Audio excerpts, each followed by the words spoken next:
ပုံမှာပြထားတဲ့လက္ခဏာကတော့လက်မရဲ့အောက်နားမှာပါတဲ့တွီးကန်သို့မဟုတ်စိန်တုံးအမှတ်သားပဲဖြစ်ပါတယ်ဒီလိုအမှတ်သားပါရှိတဲ့သူတွေဟာကောင်းမွန်မှုတွေကိုအများဆုံးရရှိနိုင်ပါတယ်မေတ္တာရေးကံလည်းကောင်းမွန်ပါလိမ့်မယ်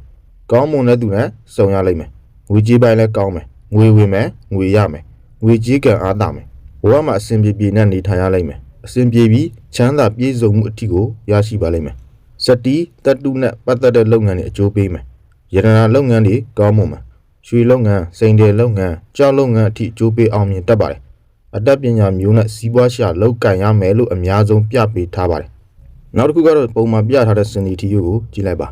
စနီတီယိုဟာတနင်္လာဂျူခုံကနေအစပြိုးထွက်ပေါ်နေမယ်ဆိုရင်မွေးရမည်နဲ့ဝေးရပြည်ပနိုင်ငံတွေကိုယာယီသို့မဟုတ်အပီးတိုင်အခြေချပြီးအလုံးလောက်ကင်ရတတ်ပါတယ်နောက်ပြီးသူ့ရဲ့စနီတီယိုရဲ့အစုံမှာလည်းထင်ရှားအားကောင်းတဲ့ကြာဖူးဖြစ်ပေါ်နေပါတယ်ဒါကြောင့်ကိုယ့်ရဲ့အိမ်တော်ဘက်ဟာပညာရည်ချင်းမြင့်မာပြီးတော့ယာရုကြီးနေရာတွေမှာလောက်ကင်ရတတ်ပါတယ်လူအများရဲ့လေးစားခြင်းကိုခံရပြီးနာမည်ကောင်းတဲ့ကြော်ကြားတတ်ပါတယ်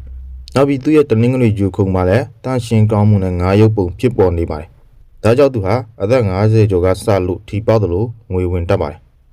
နောက်တစ်ခုကတော့ညံလန်းချောင်းမှာညံလန်းချောင်းဟာဖျားချုံပြီးတော့အင်္ဂါဂျူကိုအမပေါ်မှာအဆုံးသတ်ထားမယ်ဆိုရင်ကိုယ်ပိုင်စိတ်ကူးစိတ်တန်အလွန်ကောင်းတတ်ပါတယ်